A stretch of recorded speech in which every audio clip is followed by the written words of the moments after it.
semuanya, saya ingin mencoba membuat video mengenai penjelasan validitas tugas dari Profesor Dantes.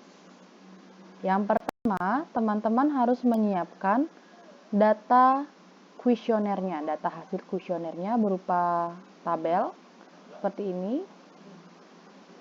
Kemudian kita membuat tabel-tabel yang sesuai dibutuhkan oleh rumus-rumus yang sudah disediakan.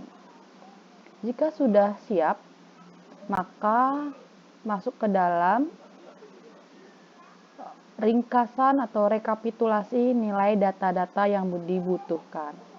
Nah, di sini saya sudah mencontohkan cara memasukkan angka sesuai dengan nama-nama tabelnya.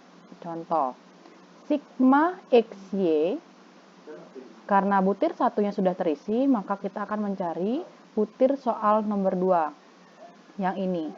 Kemudian sigma XY ini kita lihat di tabulasi data ini, sigma XY pada butir soal nomor 2 ini. Ya, kita masukkan yang ini. Kita copy biasa, kemudian kita paste, klik kanan dengan paste spesial, ini 1, 2, 3. Kemudian sigma XI, karena kita butir nomor 2, berarti butir soal sigma X2. Kita cari sigma X2, sigma X2 ini, sigma X2 nya ini. Kita copy, kemudian masukkan ke tabel. Sekarang sigma X2 kuadrat. Sigma X2 kuadrat yang ini.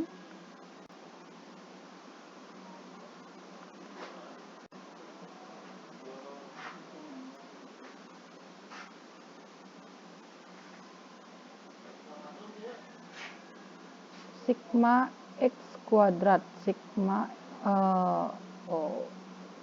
salah, yang sigma X kuadrat itu yang ini.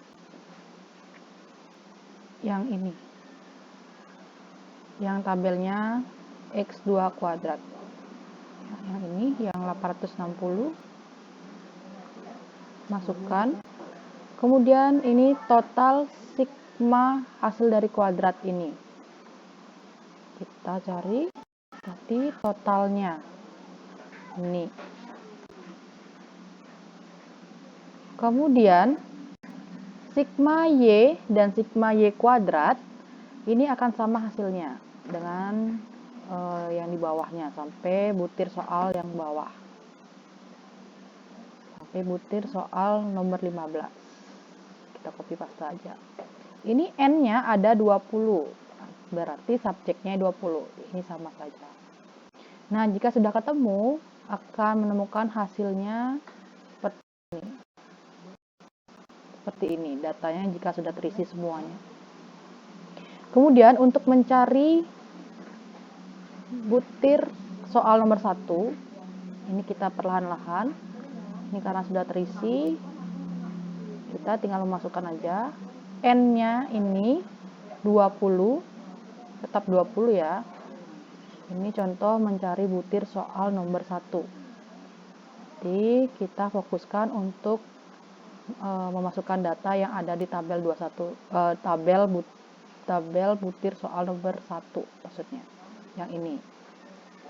Kita masukkan, kemudian masukkan ini sigma XY. Kalau nomor 1 berarti sigma XY1. Kita cari yang ini. Masukkan 12,456. Kemudian dikurangi sigma X1. Ingat, ini butir nomor 1, jadi cari nomor 1. Sigma X1-nya 126. Kemudian dikalikan sigma Y1. Sigma Y1 ini. Oke, dimasukkan. Kemudian dibagi akar N sigma X kuadrat. Berarti N-nya 20. Sigma X kuadratnya, ingat, di butir 1, soal satunya nih, 884. Kemudian dikurangi total dari kuadrat. total X kemudian dikuadratkan. Karena kita sudah mencarinya, ada angkanya 15.876. Nah, ini. Ya. Kemudian N lagi dikali N, 20, sigma Y kuadrat. Sigma Y kuadrat, ada ini sigma Y kuadrat. Ini tidak ada dalam kurungnya, berarti ini sigma Y kuadrat ini. Nah, dikurangi sigma Y kuadrat ada dalam kurungnya, berarti ini. Kemudian dijumlahkan, mendapatkan hasil segini. Nah, mendapatkan hasil R1-nya adalah 0,68. Jika sudah, kita masukkan ke dalam tabel ini. Untuk mencari agar mudah menghitungnya, kita menggunakan rumus. Kita coba dengan rumus, mulai dari awal.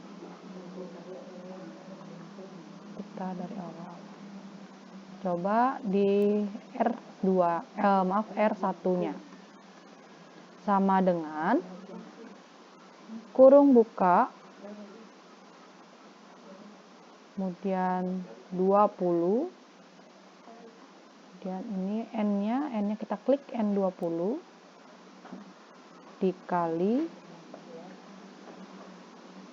X, sigma XY, ini klik di sel B4, kemudian dikurangi sigma X1 ini, kemudian dikali sigma Y ini yang di F4, kemudian dalam kurung tutup bagi ke kuadratnya, untuk akarnya kita SQRT, kurung buka 2 kali, kemudian rumusnya ini ada N lagi, N-nya klik lagi, kemudian ada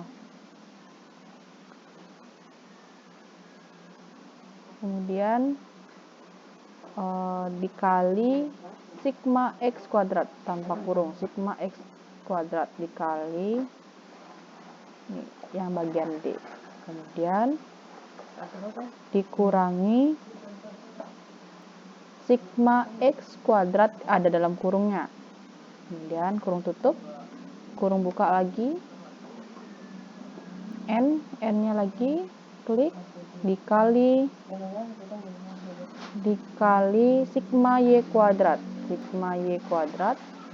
dikurangi sigma Y kuadrat ada dalam kurungnya, yang ini. Oke, kurung tutup 2 kali, enter. Kita yes. Hasilnya 0,683. Benar, sama 0,683. Untuk teman-teman bisa langsung di drag ke bawah, ditarik ke bawah. Kemudian R hitung, kita cari R hitung dan R tabelnya. R tabel ini dapat dari tabel yang sudah ditentukan, tabel produknya yang ini. Karena kita jumlah subjeknya ada 20, maka kita cari subjeknya ini N, subjeknya 20, kemudian signifikan yang 0,5%, 5% maksudnya, taraf signifikannya 5%, maka masuk ke dalam 0,44. Maka kita masukkan R tabelnya itu 0,44. Nih, 0,44. Ini sama. Kemudian kita statusnya kita bisa memutuskan bahwa 0,683 itu lebih besar dibandingkan R tabelnya 0,44, maka diputuskan itu artinya valid. Kemudian ada 0,546 lebih besar dibandingkan 0,44 artinya valid. Ini ada min 0,059 lebih kecil dibandingkan 0,44 artinya gugur, dan seterusnya. Teman-teman bisa melakukan keputusannya sendiri berdasarkan patokannya R tabel ini.